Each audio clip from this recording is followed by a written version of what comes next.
Bonjour et bienvenue sur Priorité Santé. Dans cette vidéo, nous allons voir les signes qui te montrent que tu as une anémie. Une anémie, tu sais, c'est lorsque quelqu'un a peu de sang dans son corps. Donc ici, nous allons voir des signes qui peuvent te montrer que tu as peu de sang dans ton corps. Et beaucoup de gens se promènent, et beaucoup de gens vivent avec peu de sang, ne sachant pas que avoir peu de sang dans ton corps peut t'exposer à des graves maladies, des maladies immunologiques, des maladies graves. Ok? Pourquoi? Parce qu'en fait, c'est dans le sang que se trouvent nos anticorps, c'est dans le sang que circulent nos nutriments, nos vitamines, nos protéines, ainsi de suite. Ainsi donc, si tu as peu de sang, ça signifie immédiatement et automatiquement que tu peux avoir peu d'anticorps, ce qui peut t'exposer à beaucoup d'infections.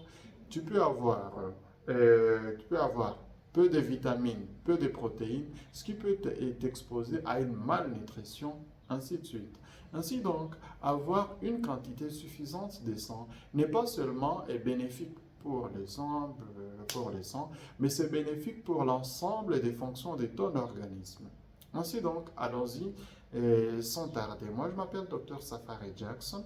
Si c'est votre première fois de voir nos vidéos, alors je vous prie de cliquer sur s'abonner, cliquez sur j'aime, et si vous avez des questions, alors n'hésitez pas de les mettre en commentaire, je vais vous répondre.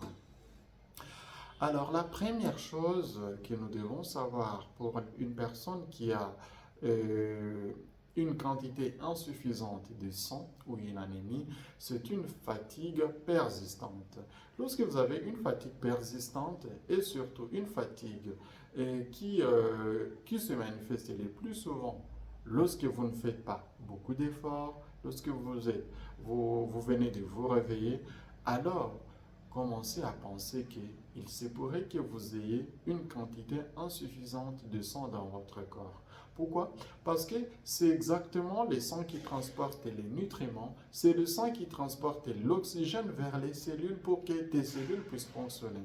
Si tu es en train de m'écouter maintenant et que tu es en train de comprendre ce que je suis en train de te dire, c'est parce qu'il y a du sang qui circule dans ton cerveau, qui donne des nutriments, de l'oxygène pour que tu continues à écouter, à comprendre ce que je suis en train de te dire. Mais si tu as peu de sang, alors il y aura une quantité insuffisante d'oxygène, une quantité insuffisante de nutriments, une quantité insuffisante de tout ce que l'organisme a besoin pour que tu puisses continuer à fonctionner normalement. Voilà pourquoi tu peux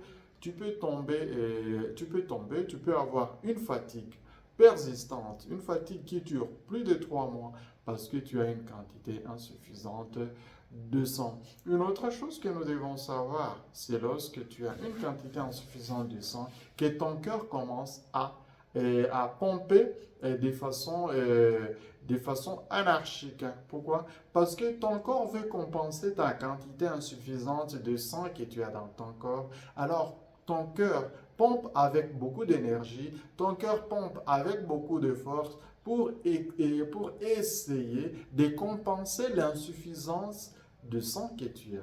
C'est pourquoi, à un certain moment, tu auras des palpitations. Ton cœur bat avec beaucoup de force, ton cœur bat avec beaucoup de pression pour essayer, et tant soit peu, de faire arriver la quantité insuffisante de sang à ton cerveau pour que tu ne meurs pas. Alors, la plupart des gens, lorsqu'ils ont ces palpitations, ils pensent que c'est parce que j'ai de l'émotion, c'est parce que je sais ci ou cela, mais la plupart des fois, cela traduit une quantité insuffisante de sang.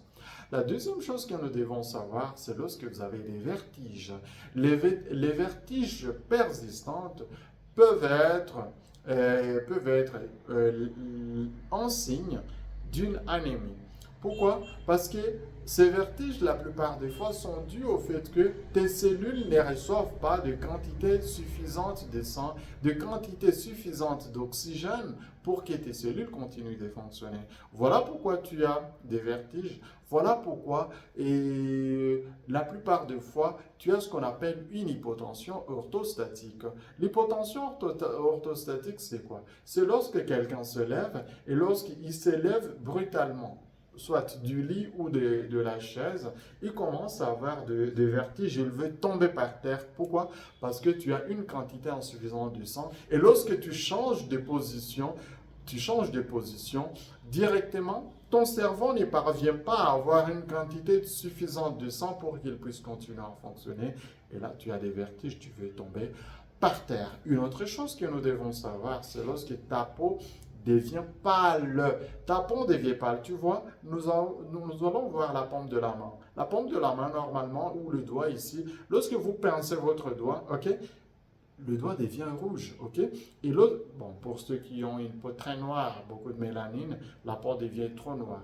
Mais lorsque vous relâchez, vous voyez que la partie où je pensais était un peu blanc, mais lorsque je relâche, la partie rouge revient directement. Pour une personne qui a peu de sang, lorsque vous pincez, ok, lorsque vous pincez ou vous pincez au niveau de l'angle, ok, l'angle devient blanc, mais lorsque vous relâchez, l'angle redevient rouge. Mais lorsque vous avez peu de sang, vous pincez et lorsque vous relâchez, ça prend un peu de temps, beaucoup plus de secondes pour que la partie blanche là redevienne rouge. Et là, c'est un signe que vous avez peu de sang. Un autre signe qui ne trompe pas, c'est lorsque vous sentez toujours une hypothermie. Vous sentez que vous êtes toujours froid, vous sentez de la froideur, vous sentez l'envie et le besoin de toujours vous couvrir plus parce que vous avez toujours froid, même s'il y a un grand soleil.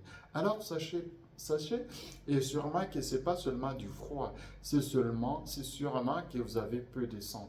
Pourquoi? Parce que c'est notre sang qui partage et qui distribue la chaleur à l'ensemble de nos cellules, à l'ensemble de notre organisme. Alors, lorsque vous avez peu de sang, alors ce sang ne parvient pas à arriver, surtout en périphérie, et là, vous aurez du mal à réchauffer votre corps sur l'ensemble. C'est pourquoi vous avez besoin des tricots, des t-shirts, des vestes pour vous couvrir et couvrir ce manque d'équilibre thermique qui pourrait être compensé par la quantité de sang. Un autre signe que vous devez savoir, c'est lorsque vous avez des difficultés à respirer. Vous avez des difficultés à respirer, surtout lorsque vous soulevez des charges lourdes, lorsque vous faites une marche, vous voulez aller quelque part, ok? Vous voulez aller quelque part, mais arrivé au milieu du chemin, vous sentez que vous êtes tellement fatigué, que vous êtes essoufflé, que vous ne pouvez pas continuer. Alors, sachez bien qu'il se pourrait que vous puissiez avoir une quantité insuffisante de sang. Mais ce n'est pas seulement ça. Il y a d'autres personnes qui ont une quantité insuffisante de ça et qui se manifestent par des gonflements des membres inférieurs, des gonflements de leurs mains. Alors, sachez que lorsque un jour vous vous réveillez, que vous trouvez que vos jambes ont gonflé, ne pensez pas à autre chose. Pensez d'abord aux choses qui sont les plus faciles possibles. Ok?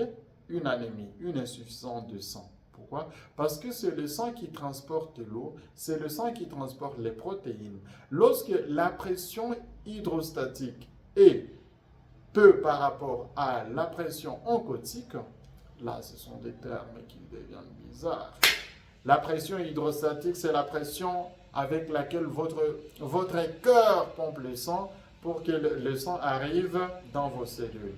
La pression oncotique, c'est la pression avec laquelle les protéines se trouvent dans vos cellules et retiennent l'eau pour que l'eau et les nutriments restent dans les cellules. Alors, normalement, dans notre corps, il y a deux types de pression.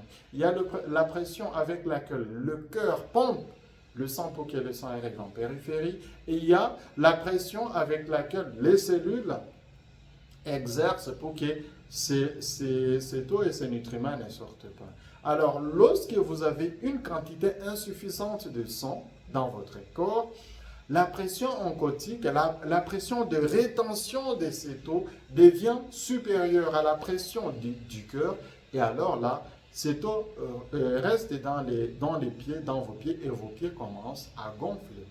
Là, j'ai un peu abusé en utilisant des termes un peu difficiles, mais je pense que vous avez compris. Ainsi donc, la prochaine fois lorsque vous voyez ces signes sur votre corps, sachez qu'il se pourrait que vous puissiez avoir une quantité insuffisante de sang il faut vous faire soigner le plus rapidement possible. Il faut prendre un régime riche en fer, riche en folate et riche en vitamine B12 pour que vous puissiez guérir et que votre corps redevienne normal. Si cette vidéo vous a aidé, alors n'hésitez pas de cliquer sur s'abonner, cliquer sur j'aime et moi je vous dis à très bientôt.